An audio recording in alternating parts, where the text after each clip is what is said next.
Over here. Over here.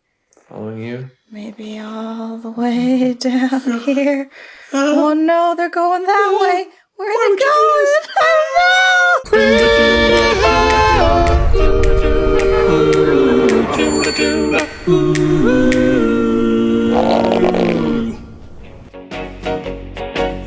Oh my god, hi everybody! Hi friends, and hi friend. Hi friend! I know. How you doing, Mica? I'm okay. How are you? I'm okay, given the circumstances. I think we're all doing the best we can to adjust to the insanity day by day. But it's good to see you. It's good to see you too, albeit virtually. You know, it's still nice to see your face, and you get to see my room. That's Welcome. True. My bed's here. My mirror's there. My bookshelf is there. Quite a collection. I like the witch mirrors you have. Thank you. Yes, I am Pretty a child of the moon, so I have moon phase mirrors, you know. Just beautiful. You can't see it, but Reenie's in here. She's taking a nap on my fur rug. The puppies have helped. The puppies have definitely helped. Oh my goodness, I couldn't imagine this without a puppy. Especially this much of a clingy puppy. I don't think I've had a moment alone since I've been in lockdown. Well, it's good when she's adorable. Yeah, it's true. I mean, she wouldn't be able to get away with what she does if she wasn't so gosh darn cute. Yeah, that's a genetic trait of puppies. They're like, how far can I push the line? Because they can't stop me. I'm too adorable. She peed on my foot yesterday. Were you sitting at the desk, or did she just walk up and be like, Mom? No, literally. I kid you not. I was in the kitchen. I was standing. I was opening mail, and she came over, and I was like, "Why is my foot wet?" I looked down, and Reenie's just sitting there. She just peed on my foot. I'm like, that's ballsy. That dog is testing boundaries like a raptor at a fence. She honestly is. And guess what? I didn't get mad. I just wiped my foot off, and she just stood there, and she wagged her tail, and she's like, "Aren't I cute?" And I'm like, "Damn it, you're so too cute." Powerful. Too powerful. Yeah. So, what am I going to do with her? She already knows she rules this house. One day there'll be a reckoning, or at least maybe some sort of a negotiation.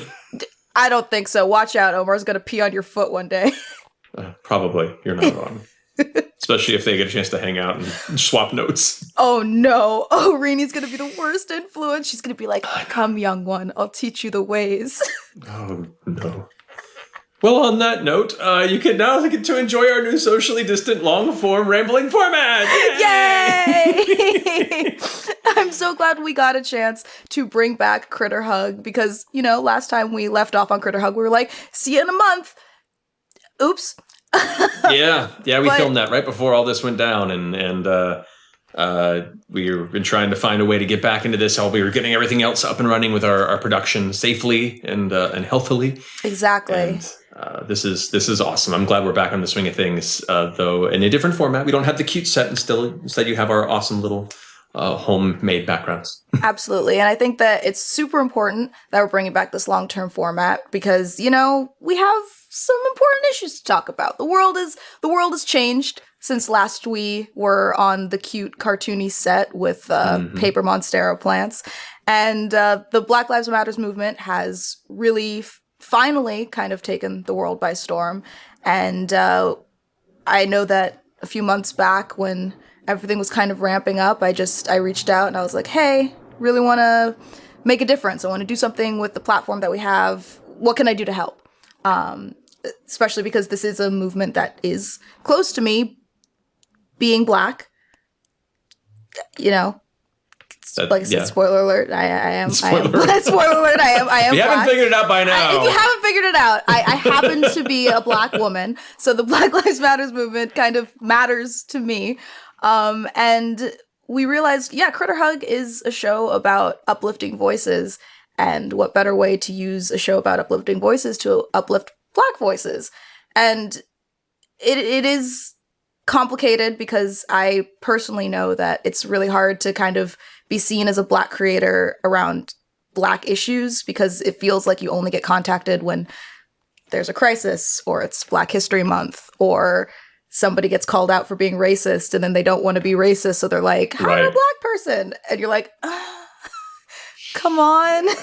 You know, we want to be just creators, not black creators, just creators that happen to be black. But unfortunately, we're not in that time yet. We're not in a perfect utopia where there are flying cars and nobody sees color.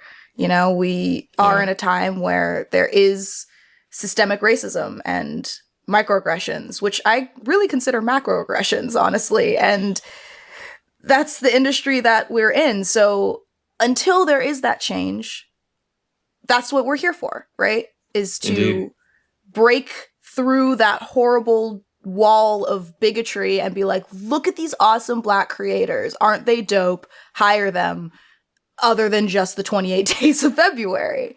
Exactly. I think you know, and a lot of these creators we had planned to have on the show before all this went down. But this is the right time to really put the spotlight on an area of the industry that is so often overlooked needlessly and ridiculously. And so, and beyond that, also to keep the support for the Black Lives Matter movement in the collective conversation beyond just the month that it happened, when, you know, it passed when the protests stopped getting any sort of news media coverage. This is something that needs to be continuously talked about over and over for an extended period of time, for as long as it takes, until we can really begin to change the way things have been for so long. And so with the platform that we do have here, we're hoping to do what we can with this wonderful group of people here, this wonderful group of creators, and continue to kind of share that love and spotlight these amazing black creators in our community. Absolutely. Which we will continue to do, because it takes more than a month or two to dismantle centuries of messed up garbage. Yep. That is true indeed. Oh man, if only it took a month. I know. But with that, we have some great creators to get to, so let's get to it. Indeed, let's go to our first critter hug. Our next critter hug goes out to Apocalypse Prevention Incorporated, a love letter to the comedy, fantasy, action genre, very much in the legacy of Men in Black and Hellboy. Now, in this imaginative RPG, you play as employees of API, a shadowy corporation dedicated to protecting Earth from otherworldly forces. It's a high-concept collision of comedy and action where a PC may be a badass werewolf that foiled an apocalyptic conspiracy, but also has to wade through the bureaucratic flash flood of paperwork that follows such an exploit. The creator of API, Eloy Lasanta, has created a ton of other great RPGs, which include Part-Time Gods, the Ninja Crusade, AMP Year One, which I highly recommend you also check out if you have an opportunity. But recently he's been branching out with his YouTube channel called Eloy the Saint. Now, this started as just a YouTube channel generally devoted to his game company called Third Eye Games, but it's now begun blossoming into a platform for Eloy to talk about game design, the industry around him, news and cultural commentary all around him. It's pretty badass. It is. I think that this is one of my favorite kind of genres, is that fantasy, mystical sci-fi meets like pushing paperwork and like staplers and cubicles. Like, that's what makes Men in Black so fun, is it's dealing with the consequences of an alien attack. You never really get to see that happen. Like, what happens after the Avengers trash New York? I bet that sucks to clean up. And I think that that's what makes this kind of genre so fun. Even looking at the art, like two aliens duking it out at a Comic-Con, like just picturing that and imagining that. Squeezing that everyday monotony in the middle of your, you know, crazed genre-based storytelling is exactly. awesome. And anytime that you get to play as a werewolf, as your friendly local half furry, you know, I'm super interested in that. So I think that this is just, I don't know, this is such a perfect just mishmash of things that we love. And also, there's a dragon just punching a birdman in the face, and the dragon's wearing a suit. To that point, a lot of kind of modern-facing genre work in RPGs tends to very kind of try and stick to a stringent, you know, realistic scenario, you know, right. Or try and what Eloy's managed to do with this was create a space where not only did it all make sense within the genre and the fun and the playfulness of it, but hit such a plethora of different types of interesting, you know, fantasy-based races for the players to choose from and challenges that it builds this kind of, I don't know, I might go deep in my nerd lore here, but it takes the ridiculousness of like Rifts or Cinnabar and other games that very much failed at bringing it to a very fun, realistic core, and bring it to an easy to follow system and be able to tell these over the top stories with over the top characters, and still bring it back occasionally to that place of monotony. It's something that I haven't played a game quite like this since I was much younger, and it's something that I've been missing, I think, from tabletop role-playing games in my experience, and I'm actually really excited to play this myself. This seems like one of those games where it would be fun stopping the apocalypse, but it would also be fun standing by the water cooler as a werewolf with your lizard friend talking about the weather, which I feel like overall is just telling of how masterful this game is, because no matter what you're doing, it's just a fun time. Yep. Yeah. I'm excited. Right? And we actually got to talk to Mr. Lasanta himself, correct? We did, actually. Let's go ahead and take a look at that interview as well. Welcome, Eloy. Thank you for joining us. Would you like to kind of introduce yourself, tell us a little about yourself, take it away? Sure. I mean, there's nothing more than I like to talk about myself. Yes, I'm Eloy Lasanta. I am the owner of Third Eye Games, and that's where I have largely created a lot of games myself. Apocalypse Prevention Inc., Ninja Crusade, Part-Time Gods, a lot of different games. I also am co-owner of New Agenda Publishing, which I own with Jerry Grayson and Misha Bushjaeger, and our game O-Run should be out pretty soon here. Very excited about that one. So I own both of those, one only partially, but I also have worked on a lot of different games, not only my own, but I've worked on the Firefly RPG and World of Darkness stuff. I'm kind of all over the place when it comes to the RPG industry, so I'm kind of a mixed bag here. You're working on a few things. Just a few things. Yeah. I feel like I'm in the presence of serious RPG greatness right now. I'm like, I'm a little nervous. Oh my goodness. I'm not going to tell you that you're wrong. I am just going to accept the compliment and move on. Perfect. Well, to narrow the scope a little bit for this one, talking primarily about Apocalypse Prevention Inc. Yeah. It's hard for an RPG, I feel, to really embed comedy, especially comedic irony of a genre, into its actual game mechanics. I think one of the few games I feel that classically done this well was Paranoia comes to mind. Games that really kind of dive into the genre's humorous aspects. Do you happen to have a background in comedic writing or a history of enjoying that? Because it's done really well in this. Well, thank you. No, I mean, for me, it's more just, I find myself to be funny.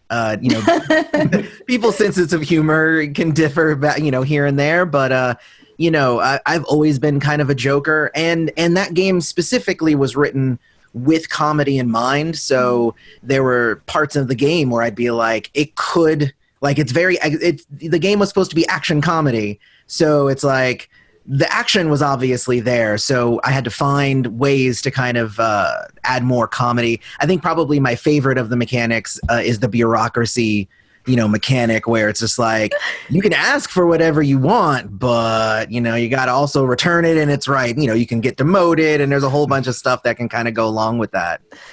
Oh, that's so funny. I think that's a kind of niche style that people don't really go to immediately when they think of comedy, the mundane being comedic. Is there something in your life that kind of inspired that, or is that just something that you find personally hilarious? I was largely that game was very, very inspired by Buffy the Vampire Slayer. Oh, so Buffy the Vampire Slayer, Men in Black, they're put in all of these very high action, and yet, like you kind of said, they're kind of mundane things that they're doing, even though they're really important for saving the world in this very moment. So it's kind of that where you also end up with these kind of characters who have now been doing it for a long time. Mm-hmm. So it's kind of like, my mom was a nurse, for instance, and around the dinner table, she'd be talking about guts and pus and all that stuff. It didn't matter to her because she was so desensitized to it all, and it was all funny to her. because because that's what she did. Right. And it's kind of like the same thing. If you're an agent and you're working for API, like you're going to see a monster, and your first instinct is not going to be, oh no, monster. It's going to be, all right, yeah, you're like the fifth one I fought, this week. Like let's move on now. I have to register you to the system. So it's pretty. It lends itself a lot to having humorous situations happen in that game, just kind of based on the initial framing of it all.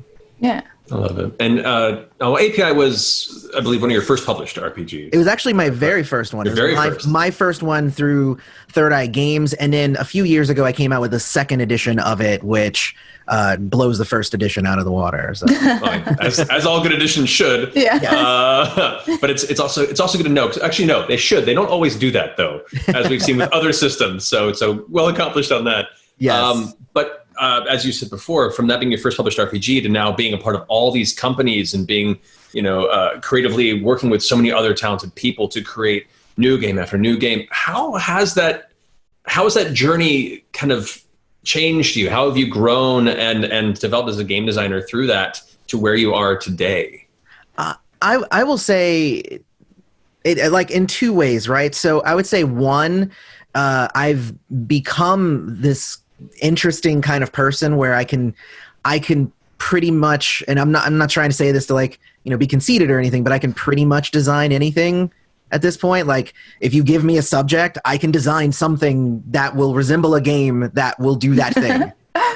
So I can pretty much do that. At the same time, I've also found myself getting a little bit pickier about what I'm putting out. In the beginning, it was a lot of trial and error. I was like, oh, well, let's put this out and see if it works. And, luckily, most of the time it did for me.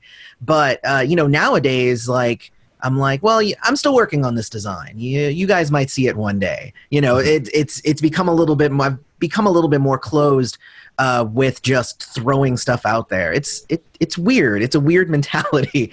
But working with other people does actually help with that, because I can kind of if I have this really cool idea, I can throw it to my team and be like, what do you guys think of this idea? And then they'll be like, oh, well, you could do this and you could do that. And it's like, oh, well, yes, that's wonderful. I'm going to take some of those ideas and then I can implement it.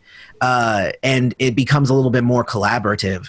But one of my last games called Sins of the Father was kind of an exercise for me, because when I first started, it was just me. I just wrote all of my games and just did it all. And then I was just working on these larger projects, huge teams, even with my own company. Everything had, 8 to 10 writers on it and everything. And Sins of the Father, I actually sat down and I wrote that game within about a month. And I just sat down and it was just me and I just wrote it. And it got nominated for an award. So I was like, oh wow, that's amazing. Awesome. Congrats. I was blown away as well, because it was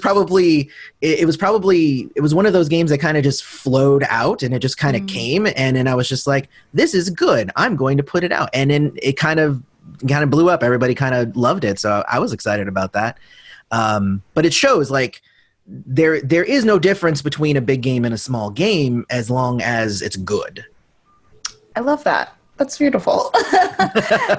And not only are you an award-nominated, very prolific, long list of credits game designer, but you also have your own YouTube channel that you have been recently expanding upon. Can you talk to us a little bit about it? Sure. I actually started the YouTube channel, oh my gosh, years ago at this point. I would post news updates and stuff for my company. But I started kind of talking more about just general things in the industry, and what it means to exist as a publisher, as a freelancer, as a writer, as a creative person. And earlier this year, maybe late last year, I don't really remember, but I started kind of reworking the channel a little bit more to do more of that, and really kind of dive deep into the situations that are happening in our hobby and kind of putting it under a microscope a little bit. And one of my latest videos was just my experience as a black man in gaming, both as a player and as a publisher. And, you know, that one was, I think it was like a 15-minute video. I edited it down a lot. I had a lot to say about the subject. I can imagine. Yeah. But, you know, it was cathartic, and I noticed that, you know, a lot of people enjoyed it. But, you know, one thing that I've always done with my YouTube experience, because this is now like I started it kind of as my fourth channel. I have like a bunch of other channels that I do on YouTube. So I'm kind of bringing the knowledge that I've accumulated by doing other successful channels on YouTube and bringing it now into the gaming space. And what I have learned from that is that you can touch a lot of people with just being honest. Mm. And this sort of thing is the sort of, like, if you ever encounter me at a convention, like, I will sit down with anybody and have perfectly frank. I don't hold anything back. I am completely open. I wear my heart on my sleeve. That's just kind of how I am. And basically that's how you do a YouTube channel, is you do all the stuff you would normally do, but you're recording it. And now the world can see it.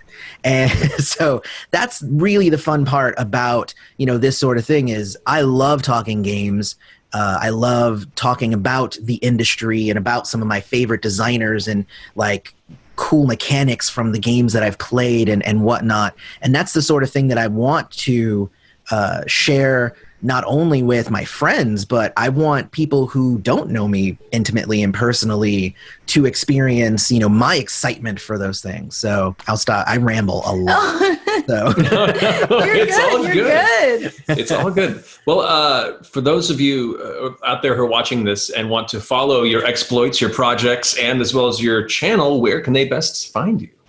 Well, definitely you can hit up the thirdeyegames.net, also on Twitter and Facebook and all that places. It's just Third Eye Games. Okay. I have like a disaster happening outside my office. Oh no. I apologize. And obviously the YouTube channel, it's just YouTube/Eloy Lasanta is where you can find me. If you want to go check out my YouTube channel, I'm kind of just talking about a lot of different things. But the biggest thing right now is just, using my platform to kind of raise awareness of, a lot of the smaller, more marginalized, all of these creators and stuff that are out there that don't necessarily, get to have as big a name as I do, you know what I mean? Just because of their different circumstances. So, that's what I've been focusing a lot on lately with my gaming company. So hopefully we continue to, do that more and more, going forward. Yay for positivity. Definitely. Well, Eloy, thank you so much for joining us. We have loved talking to you, and we cannot wait to see what more you do. And I'm sure those credits will just keep extending as time goes on. I have tons planned. Awesome. Well, thank you so much. Thank you, guys. Buddy.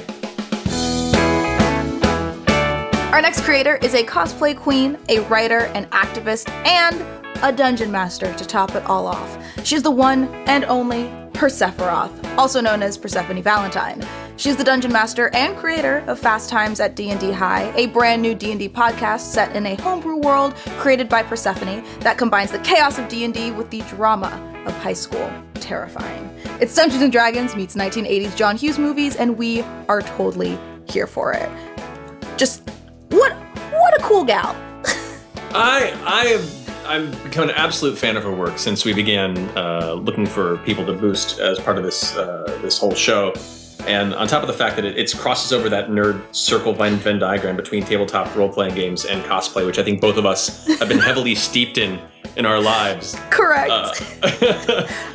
We've had countless conversations over dinner about our extreme cosplay nerddoms in past and how familiar a lot of those experiences are.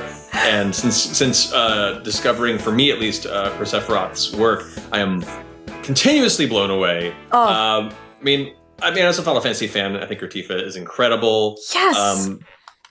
But I think what I wasn't expecting was her Pokemon gym leader looks, which were kind of really, really, really insane and amazing. And just so creative. I mean, the fact that she conceptualized her own gym leaders rather than just, because cosplay is always about it's pretty much fan art that you wear. So it's fan art of these gym leaders that she created herself and put on and did the makeup and produced and completely shapeshifted. I am always in awe of cosplayers that not only wear the garment beautifully and wear the makeup beautifully, but you have to kind of squint and be like, is that you? Oh my goodness. To fully embody the character, and the makeup is insane. It's something that I think it largely gets overlooked in a lot of cosplay. Proper makeup work and really kind of bringing the character to life through makeup. And she just does such an incredible job across the genders of the characters that she's played. Yes, and this isn't even talking about her ability as a dungeon master, which she is fantastic. I'm already listened to quite a bit of the first episode of Fast Times at D&D High. And I love kind of the mage punk feel mixed with John Hughes movie since having done my own John Hughes parody web series years ago. It's a genre I'm very familiar with and is very ripe for satire, as it has not aged well in many ways. But I'm loving what she's doing with it. It's really, really awesome. And it's just always so lovely to see such well-rounded, just insanely talented creators. I feel like with the more generations of cosplayers and creators that come, it's just like everybody is just this octopus with 8 tentacles of talent. They're just dipping their little pointed tentacles in every ink pot of art. Am I losing you on this metaphor here? No. The mental image I have is spectacular. I wish I could hire someone to draw it. But it's completely true, though. I mean, beyond the point of just the cosplay work and running the game here, there's an insane amount of immersive sound editing incorporated into the podcast to just kind of, help people feel like they're there. Which I don't know. There's so many layers of creative capability and skill that she's exhibited that I'm just super impressed and really excited to see where she goes from here. And luckily we got to talk to her about all of her creative work and what she's been doing recently and her new D&D podcast. So, let's take it away, us. Indeed. Over some, maybe, darn it, I don't. All right, and we have with us the amazing Persephone Valentine, aka Persephiroth. Persephone, thank you so much for joining us on Critter Hut. Thank you for having me. It's an honor. Thank you. Would you like to just introduce yourself, tell us a little bit about what you do, how you got started? So my name's Persephone, or Persephiroth on Twitter, which is where I have the biggest following, I guess. I'm a cosplayer, model, actress, creative director for a podcast company now, which is interesting. That's relatively new. And I basically, all of that means is that I throw a bunch of random things on the internet that like photos and video and weird voices, and it all sounds way more fancy than it is. Like the modeling is really just me making a fool of myself in front of a camera until it looks good. I mean, if you look at it, the basics of modeling, that's kind of what it is. It's kind of what a lot of what we do is just making fools of ourselves and hoping some people resonate with it. So you're doing it right. Yeah, that's exactly what acting is. It's just like, oh, are you enjoying this? All right, we're good. Yeah. I'm just going to keep as long as you're having fun.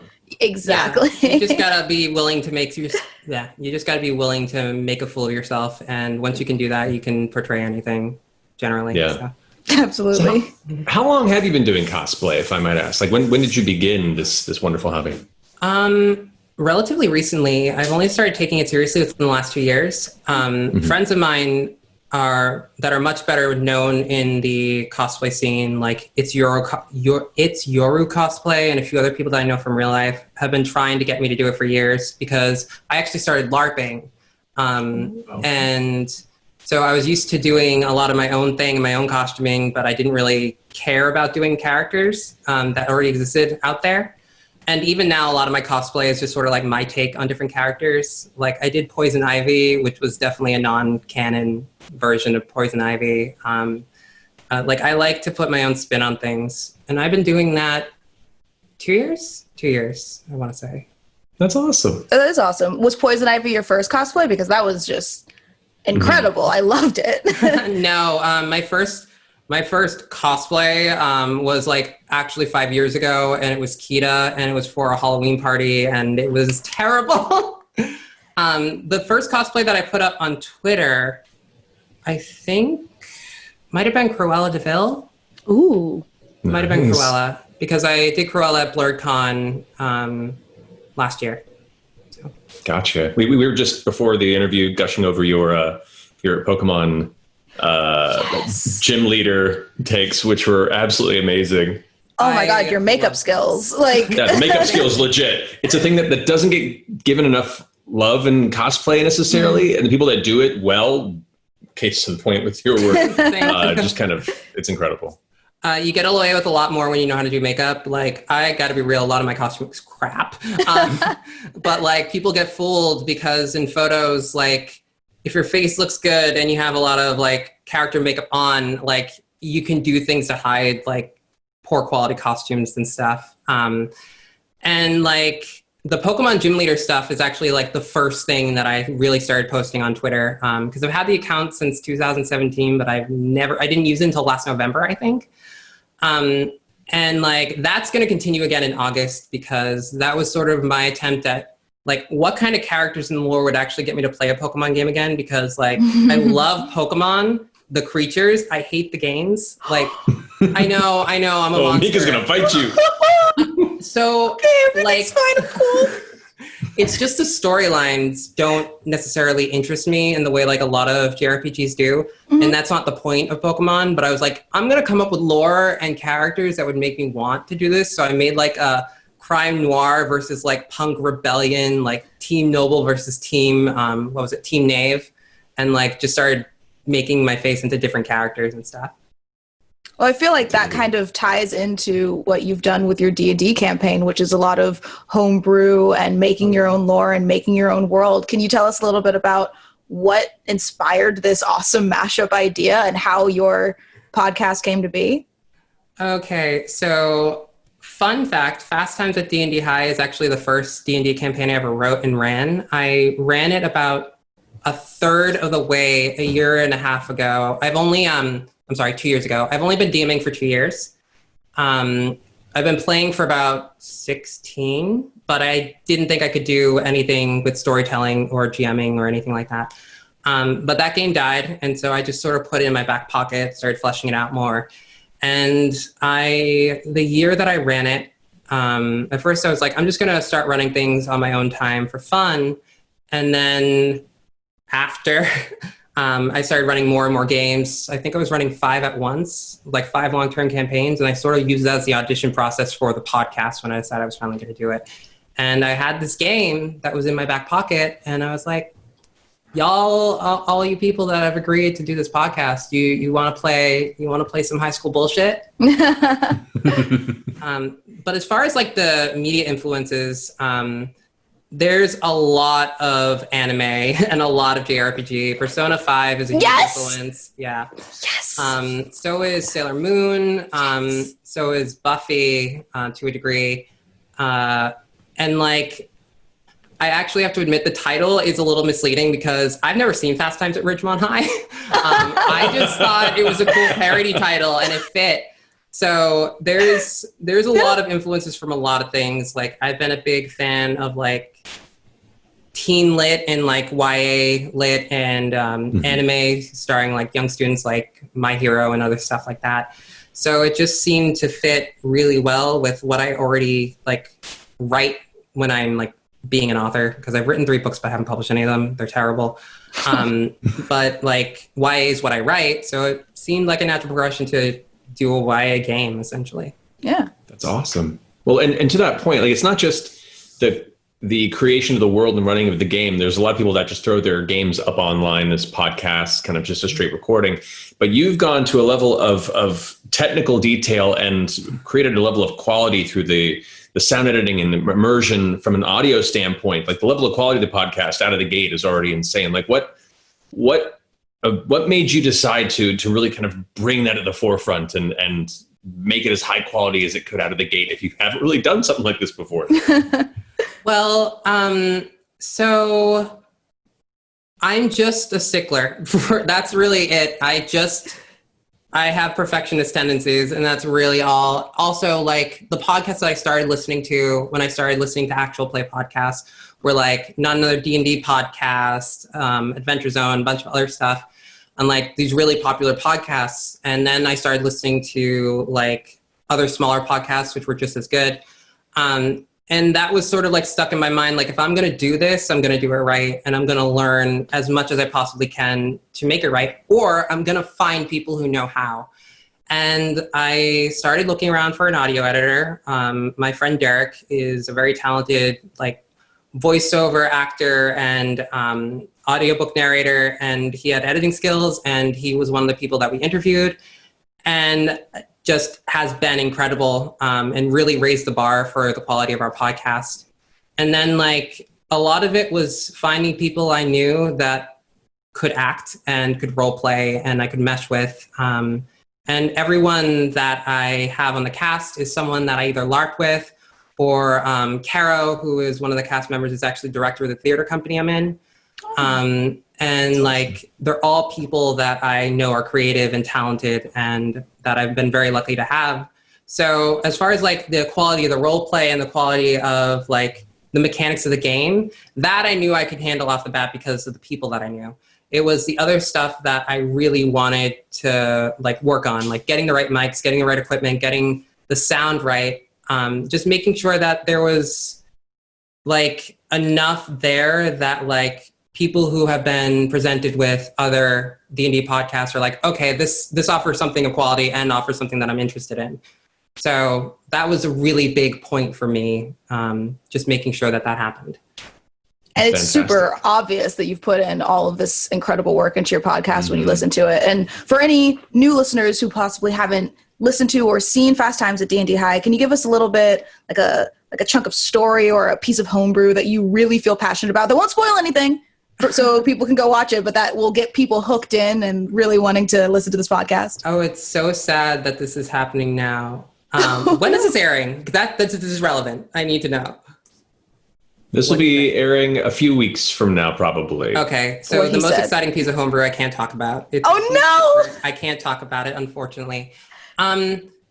I guess like I could just talk about the world, because the world of Cisternia is something that I've had, working on bits and pieces for a while now.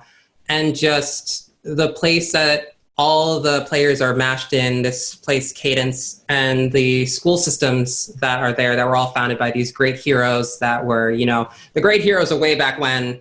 And they all founded different schools focusing on like bard skills, magic, heroic arts, stuff like that. And the players find themselves at the worst one that got condemned and turned into a correctional facility.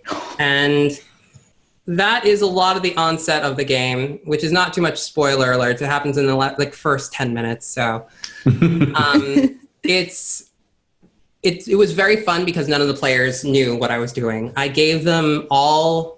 So when I had them submit histories, I gave them all packets based on all the schools, and they could pick whichever school they wanted. And they were like, okay, I'm from this school, I have this history, cool. And then in the first few minutes of the game, I'm just like, bye. Y'all getting expelled. So I remember their faces, and I wish I had a screenshot of them, because like Ren in particular was just shocked, had no idea what was going to happen, had no clue. Like it was a point of pride for me, just not stumbling into, but like making them falter and actually surprising them with something just right out of the gate. It's a lot of fun. Hell yeah. That's awesome. Well, to that point, if you can let our audience know where best they can follow you, Persephone, and the work that you do. You can find me best at Persephiroth on Twitter. I'm also Persephiroth everywhere, but I don't really use anything else. I have an Instagram, but who cares? And you can also follow Fast Times at D&D High at Fast Times DND. I'm sorry. Twitter.fasttime. I can't remember this. Twitter.com/FastTimesDND. That's Fast Times D, the letter N, D. So fantastic. You can keep up with the podcast awesome. there. And you can find the podcast on any streaming site that you prefer, or like Apple Podcasts, Spotify, anywhere like that. Awesome. Fantastic. Well, thank you so much for coming and joining us and looking absolutely fabulous while doing so. My goodness. Thank you so much for having me. Yeah, you've made me miss the old cosplay days, honestly. You mean like that cloud cosplay that you recently reposted? Oh, no, a friend of yours did? Yeah, that one. Oh, That was really good. Well, thank you. It wasn't bad for 2003. Oh, God, the old times. The wig was I know, impressive. the old days. Well, thank you. I appreciate that. But thank you again for joining us. And everyone, definitely go check out Persephone and all the amazing work that she does. Yay! Round of applause! Thank you for having me. The term epic gets thrown around a lot these days, almost to an annoying degree, but our first Critter Hug truly embodies the meaning. Hella's World of Sun and Stone is the RPG that answers the age-old question, what if Homer's Odyssey had spaceships and chainsaws? That age-old question. Fusing Greco-Roman history and mythology with the space opera genre, creator and co-writer Jerry Grayson describes it as a gumbo of Greek cosmic awesomeness, which sounds absolutely tasty. Players take on the roles of epic heroes who are touched by divine forces, and together they traverse the galaxy and attempt to fulfill their heroic destinies and avoid their tragic fates, with a capital F. It uses the Omega system, which is a fairly rules-light, everything is determined through a single d20 dice roll, and the GM determines a degree of difficulty, which is modified by the player's skills and attributes. What's really interesting about Hellas is the way that it's built. Even your session 0 will feel like an epic prologue. In the character creation process, it uses a series of roles and you determine your character's life path, which includes things like the planet they were born on, their family's social standings, divine heritages, enemies, and even childhood events. Hella's World of Sun and Stone 2nd Edition is available for download on DriveThru RPG through Khepera Publishing. They've also released over a dozen supplements and expansions, also available on DriveThru RPG. So, if you're looking for a rich new RPG or world to dive into, this is it. Jerry is also working on a version 3 of his postmodern superhero RPG Godsend Agenda, and you can purchase the beta test on DriveThru RPG right now. This is a really, really cool game, not just beyond the theming of it. I mean, I love the idea of games that mash sci-fi and fantasy, but rarely do they do them well. And I think kind of playing on that kind of classic, Greco kind of Roman mythology, it brings kind of an easy point of reference for people who understand kind of the history of that mythology, but it doesn't sit in that space. It expands upon it, makes it its own unique world, and it I don't know, the magic system is one of my favorite things about it too, because it kind of reminds me of the World of Darkness magic system. Yeah. Which allows you, it's less about the specific detailed elements of each spell and more about broad ideas, and allows a lot of creativity when it comes to using magic in the world. I think also you pointed out in your first point, it's not just like you're putting Apollo in space. It's its own universe that is created with these mashup of ideas. And when looking at all of the art and things, it's just really cool to see these ancient Greek swords next to like a space machine gun, because it just blends the two worlds seamlessly. And like, as a total Greek mythology theater nerd, this is just, who loves Doctor Who? This is up my alley. It's like mashing two of the best genres all together. And I also love that it takes things like the fates and your destiny and really the classic hero's tale, kind of like Homer's Odyssey, but puts it in this cool space opera RPG. Like, what? This is just genius. Like, smashing up two of the best things. It's like whoever invented a corn dog. They were like, hey, put a hot dog in cornbread and then like put it on a stick. Yeah. And to that point, a lot of people end up making dog corn, which isn't quite as good. So it's good that somebody actually put them together well. Well, reference dog to corn. meshing the two. I mean, referring to the terrible attempt to mash the two genres together. I was really concerned that you had a horrible dining experience. No, I'm just really bad at getting my point across. That's on me. But it's like, Matt, do you want to talk about something? Thankfully, not had that issue yet. A final note that I'll make on it that I really like is it has an awesome stunt system, which reminds me of one of the things I love about the Exalted series. And actually, a lot of kind of the theme of how the game plays is similar to Exalted, and that it has that, it emphasizes and wants the players to do things that are crazy over the top, and then actually kind of benefits you for being really creative in how you can be more cinematic and wild and kind of anime-esque in the way you describe or want to achieve the things you want to do in the game. It does all these things really well, and within a D20 familiar system that anyone else who's played other D20 based RPGs can really kind of easily understand. And the combat seems crunchy enough where it's not overwhelming, but with those of us that like more tactical and detailed combat, there's enough to kind of dig your fingers into and really have a good time with. Absolutely. I would want to crack open a game of this and see what kind of cool space mythology nonsense we could get up to. Hell yeah. But I gotta ask. Oh, but since everybody in the game is touched by a divine entity, do you have a Greek god that you would want to have in your backstory? Do you have one that you vibe with? I don't know. A lot of the Greek gods are dicks. Oh, all of them are. Like, I mean, 90% universally. of mythology wouldn't happen if Zeus didn't just like keep it zipped up. Yeah. And mostly it's other creatures, which is an odd fetish. Yeah. Hard pressed to pick. I mean, if we're going like Greco-Roman, I'd say Hermes because he generally stays out of it. And I'm a fan of Hadestown. See, you're one of the good ones, Matt. Well, we actually had a chance to talk, I believe, with the creator of this game, didn't we? Yes, let's throw to ourselves conducting that interview. Go us. And here we are, able to talk to the amazing Jerry Grayson, creator of Hellas, Worlds of Sun and Stone. Jerry, thank you so much for joining us. Now, speaking of Hellas, from a theming standpoint, it is this kind of interesting merger of Greco-Roman mythology with the space opera genre, which, much to my chagrin, doesn't get enough love, though apparently is now slowly getting a little more of a social awareness because it is amazing and a rich genre. What drew you to that creative combination for this project? Well, it's kind of like, your chocolate and your peanut butter, and you just mash it together. Basically, one day I was sitting at home, sitting there playing some Dynasty Warriors on the Xbox. And I'm sitting there going, this would make a really great game, to be able to be this super awesome hero and just cut swaths through your enemies.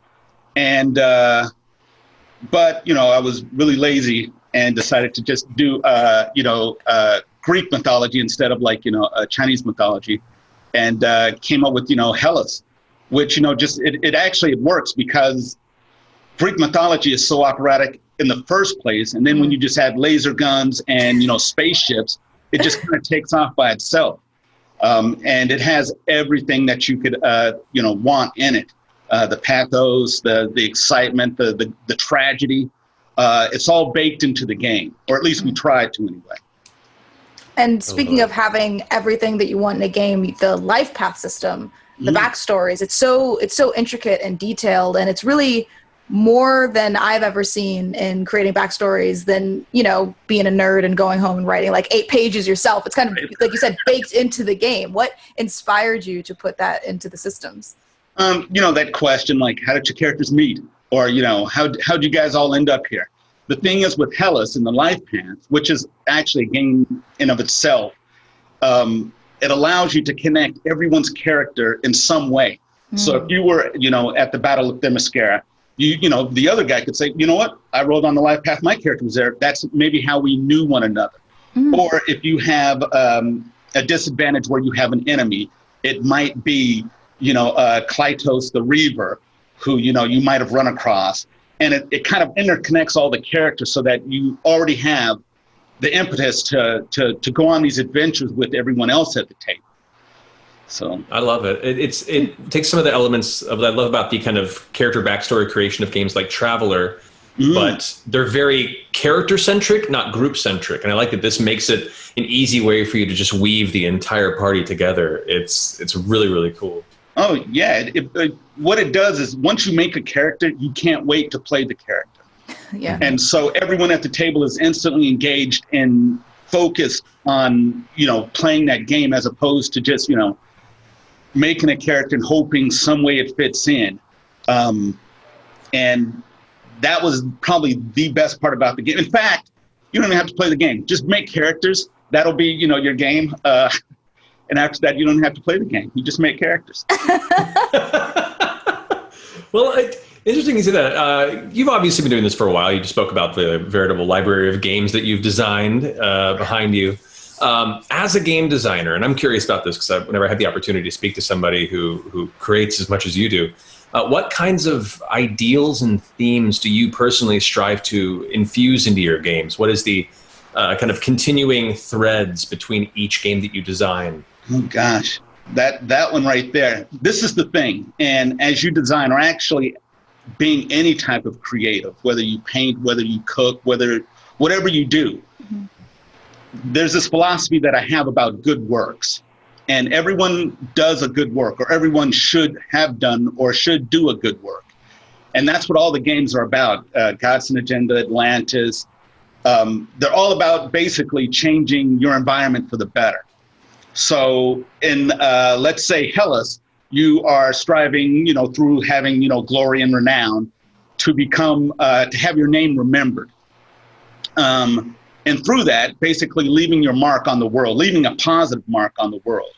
And that's the one thing that I've tried to do. And in the first designs that I've done, I didn't necessarily have the right language for it. But as I've evolved as, a designer, I've slowly basically just, built up this library of, tools that I can use to basically make this statement. It's not basically just to run around and take people's stuff, which is fun. Who doesn't like Greyhawking somebody once you get down into a dungeon? But, True.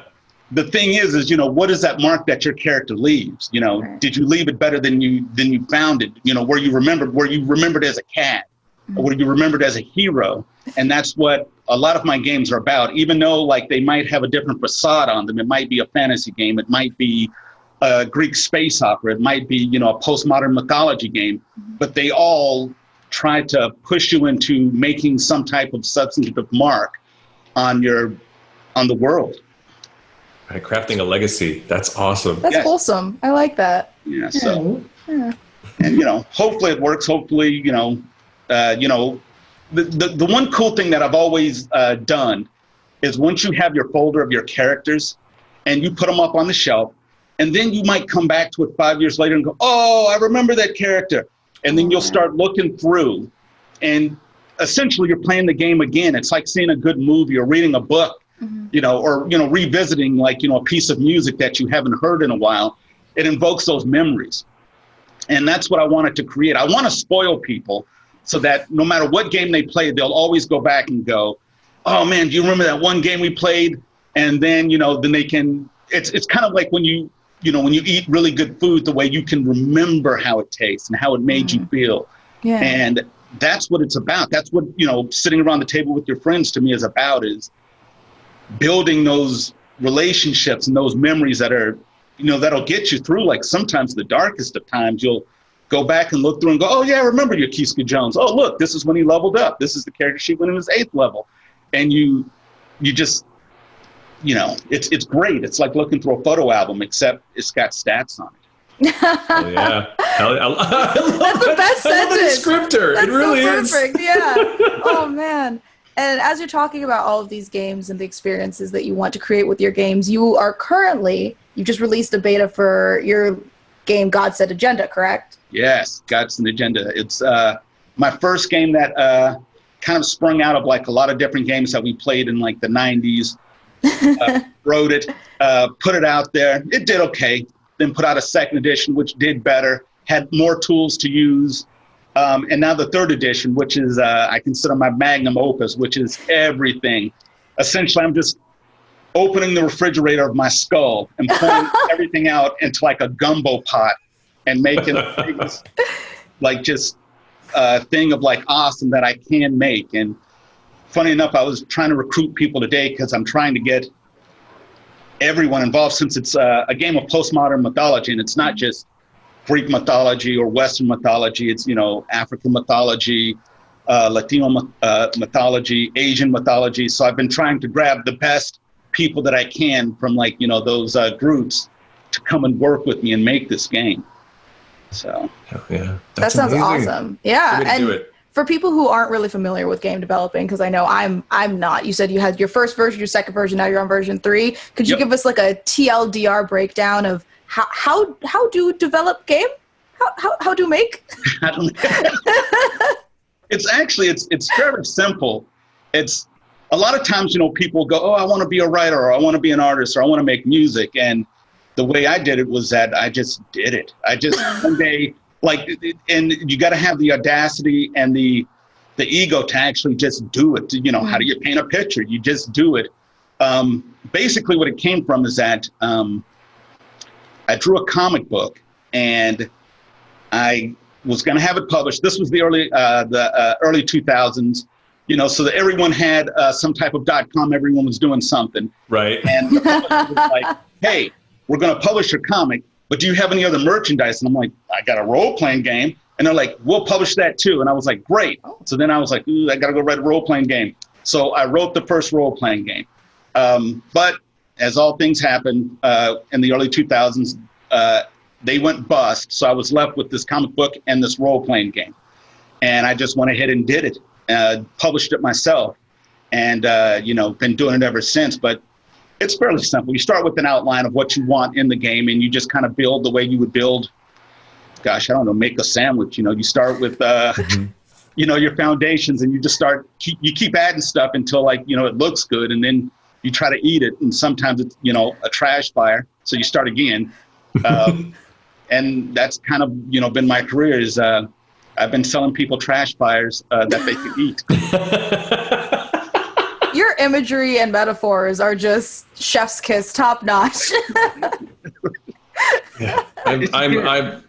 I'm nowhere near the experienced game designer you are, and I very much understand the idea of realizing what you've been working on is an absolute trash fire, and you're trying to pick from it what you can, and then take it into the next project.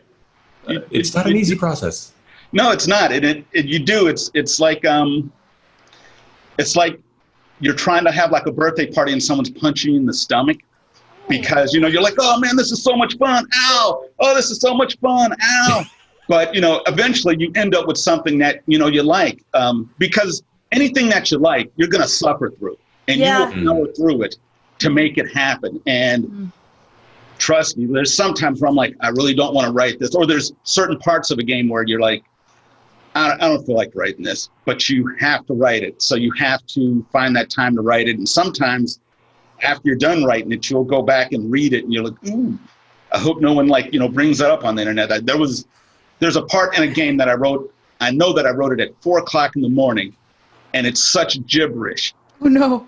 And it's in one of my books, and it's such gibberish. And I went back and read it, and it's so funny. It's like I tried to mash up 6 different sentences. So it's like the person does this, that, but then it changes tense, and it's so bad. It is so bad, and it's painful that it got through editing.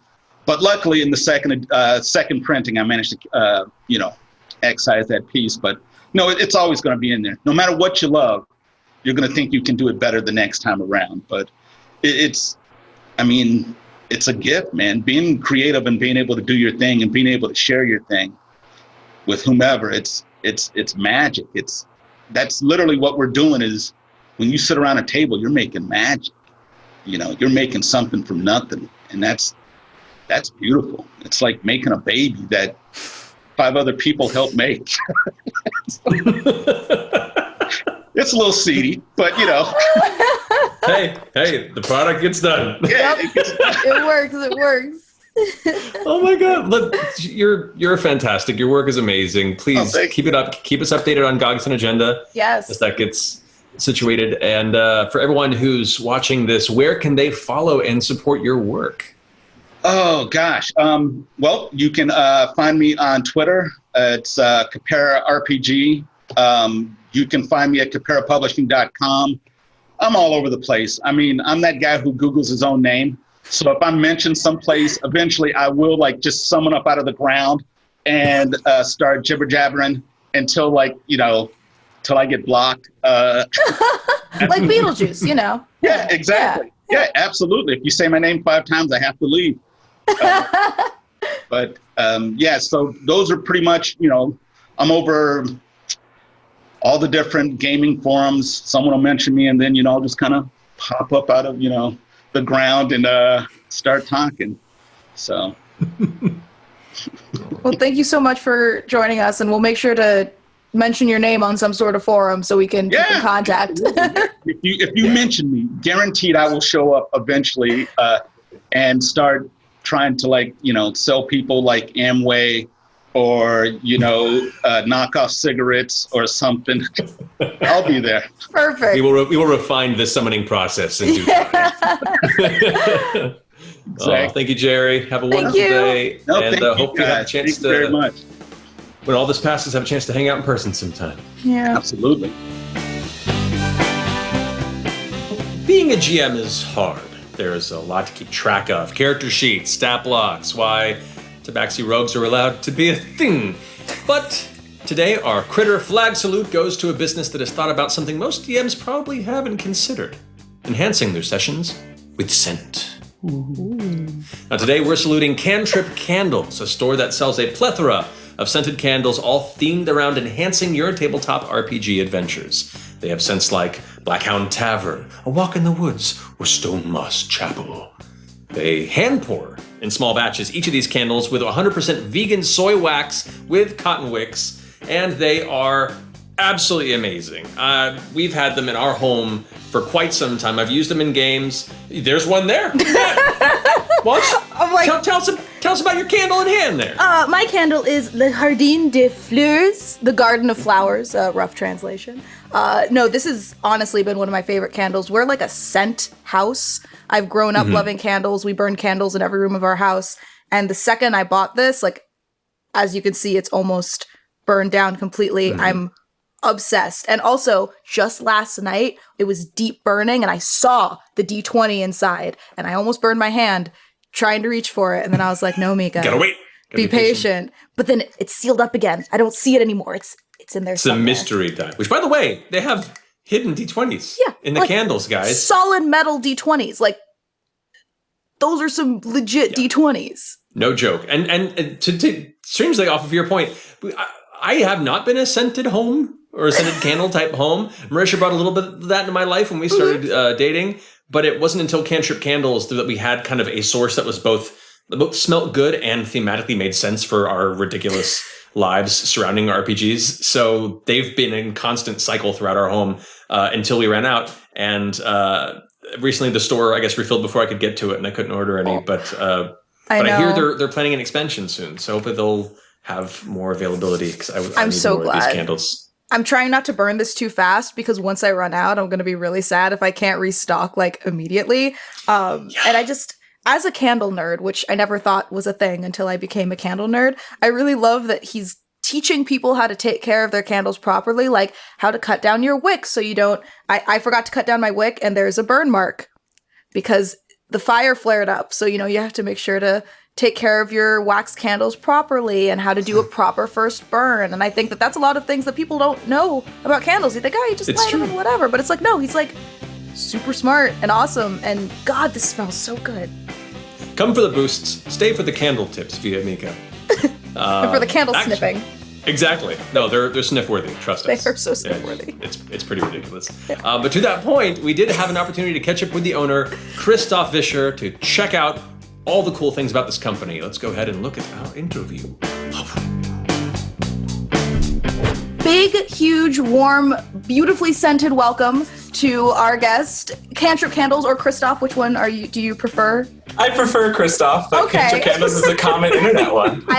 Listen, everybody has their own little names. I want to make sure that I'm not like revealing your secret name to the internet. Whenever I'm on Twitch, people are like, "What's up, Cantrip?" And I'm like, "That's a cool nickname. I'll take it." That's pretty cool. Nickname. That's a pretty cool one. Well, how are you doing today? How's it going? I'm good. I'm busy. It's been a flustered little whirlwind trying to kind of meet the recent wave of demand that's happened. So we're getting through it little by little. That's true, actually. With people at home more often, I guess having sense at the home of different types is becoming more important. Yeah, it's been a perfect little storm. Everyone's staying at home. Everyone is also recognizing the importance of people of color, right, Mica? Yes, and all of that combined at the same time has turned into like, oh, this company's awesome. And it's very honoring and very humbling at the same time. I love that. Well, to that point, actually, so taking, role-playing game themed locations and atmospheres and scented candles and combining these, how did that idea initially come to pass? The original idea happened because of a D&D game where someone spilled a beer, and it happened to be in the middle of a tavern like scenario or situation. And when the beer spilled, I made a simple joke about like, oh, it's perfect. Now it smells like the tavern we're in. And then we all kind of were like, wait, that's kind of a cool idea. And I have a theater major with a little bit of chemistry mixed in. I don't have a chemistry major, but apparently those two things combined to become a candle maker. So specifically like an immersive scent candle maker. That is Love that. awesome. Oh my God. It was a weird, like, I guess this is what I do now. I mean, I was here pursuing acting like many people, and then I was like, nah, candles are pretty cool. I like them. Candles are pretty cool. And I feel like there's this interesting culture that not a lot of people know about within Black culture. I always, whenever I think of like Black men, think of smelling good. So when I found out that the maker of Cantrip candles is a Black dude, I was like, oh, he smells good. Right, he smells good. I was like, that's so on brand. Like that's perfect. How do you come up with the scents? Like, I'm currently in my room burning the Garden of Flowers right now, which is just like chef's kiss. But some of the more obscure ones, like a tavern or a dungeon, how do you put those together? It's a mix of, sometimes I have the destination in mind. I want it to smell like a tavern. And then it's a matter of finding the various different oils and fragrances. Basically, smells are just molecules floating in air. That's a very simple way of putting it. But you can fabricate a lot of different scents. So then it just becomes a scramble to find what works well, what mixes well, what cooks up well. And then sometimes I'm just playing around, for example, with like Den of Thieves. I was just playing around, mixing different things. And I was like, whoa, this is a good smell. And then it becomes well, what does it actually smell like? And then you kind of have to thematically base it off of that. So either reverse engineering it or engineering it to fit the goal. Awesome. That makes sense. And to that point too, like we've used it a number of times. I've used it a number of times for home games and a few times on set of Critical Role when it wasn't like a fire hazard on a live set. Of course. But we've been big fans of the work you guys do for a long time. I appreciate and that. Cantrip candles have been our scented candles in the home for now going on 2 years, if not more. That makes you so happy. It makes me happy. It makes all of us happy. But to that point, we also have a massive collection of metallic D20s that we've kind of accumulated over time. What was the inspiration of including, besides the obvious elements, of putting a D20 at the bottom of a candle and kind of testing if that would work? It was, from a business standpoint, like the business answer is like, it's cool to include things to make your candle more thematic. It fits in well with the D&D world when there's a D20 involved. But what I started to discover is, I mean, it makes people more excited to burn the candle, which is awesome. But it also is a really beautiful, like, fun reveal that people continually share. Everyone's always tweeting me or tagging me with like, the D20 showing. And it's like, that's a cool sensation to watch your candle melt down. And then it's like, what was the roll? And now this dye is like literally forged in flame and wax. And it's like got this cool scent to it. And so I'm like, I don't know, it works pretty well. The idea just kind of was like, why don't we put dice in the candles? I don't remember the specific like decision, but the outcome was, I'm pretty happy with it. I sent you mine last week. It was a 20. And you said that doesn't happen often. It's all random. And I swear on that, like, I'm not about to take the time to like specifically be like, let's turn this die to a 20. I just drop it in and see what it goes to. Well, I must have gotten a super blessed candle There you go. it was a 20. And I was There you go. oh my God. I was so excited to message you. I felt really dorky about it. No, it's great. And the 20s are rare. I mean, like as rare as a 20 is. We haven't gotten one. Well, Ooh. Matt, So someone special. what's that say about you? Well, honestly, it's very on brand, to be honest. So all just continues as expected. Yes. And along with your candles and obviously putting these D20s in, you make a lot of other things other than candles on Cantrip Candles. Can you talk a little bit more about the product that you have and the inspiration behind it, specifically the matchboxes are what I'm interested in? I used to want to be a graphic designer back when I didn't know what I want to do, and I still don't fully know what I want to do. I think we just do things as they come. Yeah. And I wanted to figure out a way to incorporate matches because you need matches to light candles, but I also wanted to kind of feature my skill set in that regard. The first one that I made was an adventuring torches box, and I realized like the match is about the same length as like a torch for a miniature, and so that was a kind of cool little idea. They're a little long, but you get the idea. But then it became like, oh, I want to make a spell book. That would be cool. And that opened up to this very cool series of match spell books that each coincide with different schools of magic in the D&D world. And that's been a really fun, like every now and then when I get a little bit more free time, it's like, let's make a new school match book and stuff like that. That's so cool. Freaking cool. I Like, love it so much. You're just so cool, dude. Yeah. Hopefully one day that will sink in. Right now it's like, no, please no. No, you're not, but not even me on that. I mean, I dance with this guy. He's pretty cool. Yeah, he's pretty cool. He's pretty cool. I feel like everything that you've said about your story, you know, coming to LA to be an actor, but chemistry is also your passion, and it just happens to coincide. And the candles, it's like being that creative and being that, I don't know, entrepreneurial, is that a word? It's just something that's so admirable. So I just wanted to just gush about you a little bit. This isn't really an interview question. It's just like, dude, thanks for being so dope. Yeah, you got big fans on this side, bud. Seriously. Thank you for saying that. Not to make this a soapbox, but I'm finding there's a lot of privilege involved with being able to live a creative life and to build a thing from scratch. And I understand the difficulties of it. But I'm finding as I get older and the more I do this, if you have creativity in your body, and you guys will agree with this because you've also built lives off of this, if you have a creative passion, just lean into it. And it might not turn into money right away, but just lean into it and it will slowly grow into whatever it's supposed to grow into. It could be a business, it could be a show, it could be cosplaying, it could be all sorts of different things. But I feel like people shy away from creativity because they're like, well, it's not making me money right away. And it's like, it probably won't. But if you lean into it, it could really turn into something magical. Yeah, that's wonderful. Well, and to that point too, creativity, the goal at the outset should not be about being monetarily successful. That should be a possible outcome if things are lucky and the things align properly. You should be doing it because it's something that you're passionate about and something that makes you and other people around you happy. And if that's the case, then you're doing it right.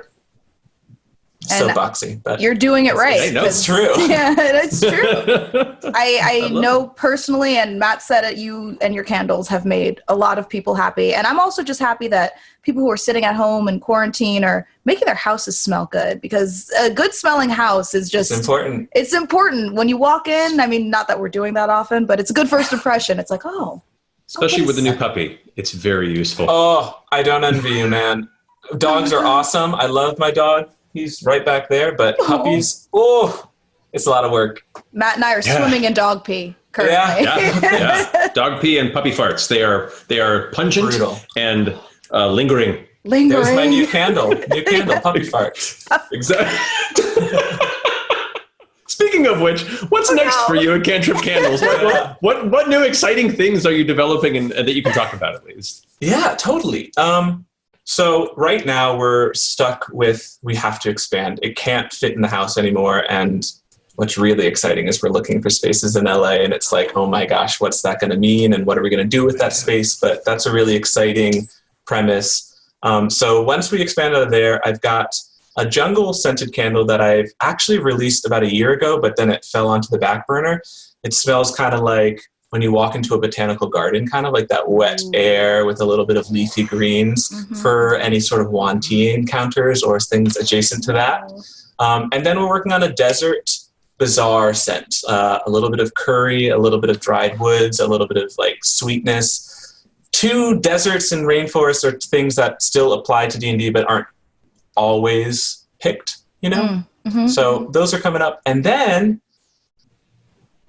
I'm really excited. I can't talk a ton about it because it's still in that, like, it's my idea and I have to defend it with everything I've got. Of course. But I'm trying to bring a sense of competition and sport to D&D, and I'm testing it out right now. I will tell you guys about this once we stop recording, but I'm really excited about it. I'm very excited about it.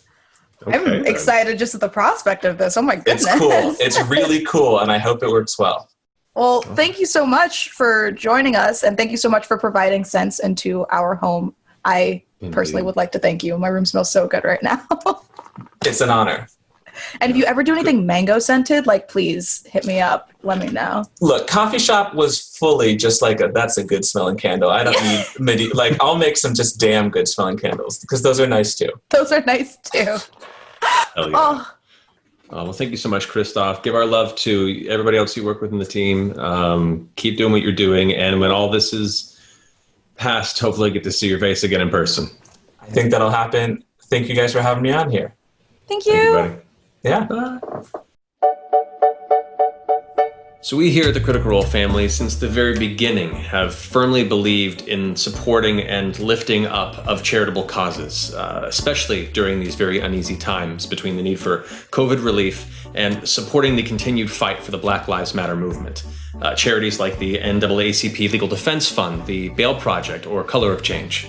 And it's also important not only to support charities that protect and save Black lives, but also that enrich and uplift Black lives and celebrate being Black and living, such as the BTFA, the Black Trans Femmes in the Arts Collective. They are an organization dedicated to bringing together Black trans femme artists for collaboration, workshops, seminars, and productions. The BTFA Collective provides public programming that showcases the work of Black trans femme artists, such as performances and galleries and programming exclusively for their work. They also produce works led by Black trans femme artists, telling their important stories that really deserve to be heard. I was working on getting my master's in art politics, and I was constantly asking the question, what is a Black trans art politics?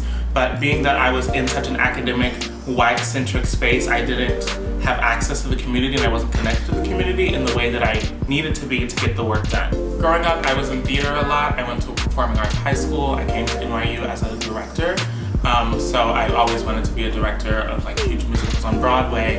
And that is what inspired me to be able to push other people further and help them reach their dreams, because those dreams got me through a lot of difficult things with my identity and made me be able to be where I am today. And if you're interested in donating, please follow the links below, and they will also be in the description. If you're interested in joining, fill out their artist/resource directory form, which is also linked below. The form allows those who want to share their work or resources with Black trans femme artists for free or for a discounted rate to let the BTFA Collective know how to contact them. They also use this directory to connect Black trans femme artists nationally with collaborators and resources to build teams for the BTFA projects. Matthew! Mica! We have done so many hugs! Oh, Makes me so happy. right? I feel like my heart is full, my soul is warm, my toes are cozy. My toes are watered and crops are... No, that gets weird. No. Anyway.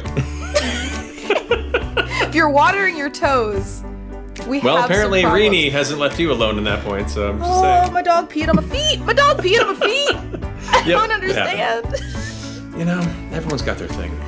But I miss you. I miss you so much, Mica. I miss you. This is the worst. I mean, it's for safety and it's good, and I'm glad that we're being healthy and responsible, but I miss hugging you so Same. badly. But I'm glad that we can hug each other virtually through the internet, just like we could hug all these incredible creators virtually through the internet. And I hope that Indeed. everyone who is watching goes out and just... Do it. Do it. Give him a full-on critter hug. There's so much amazing work out there. This is just the tip of the iceberg. But go out there, give some love and support to these amazing creators, and we'll have more down the road in the near future. Absolutely. I also noticed that a critter hug could also be the Wakandan salute, which is very there on you go. brand for this episode. That is actually. Wakanda Just forever, there you am I go. right? Make sure I get the hands right. I got in trouble for that one sports. I love it. Well, Much love to you guys. much love, and I guess that's it for us today. I guess so. Don't forget to love each other. And Go hug yourself. Go hug yourself. Yeah. Bye, everyone. Tumba tumba tumba tumba tumba tumba ooh tumba tumba tumba tumba tumba tumba ooh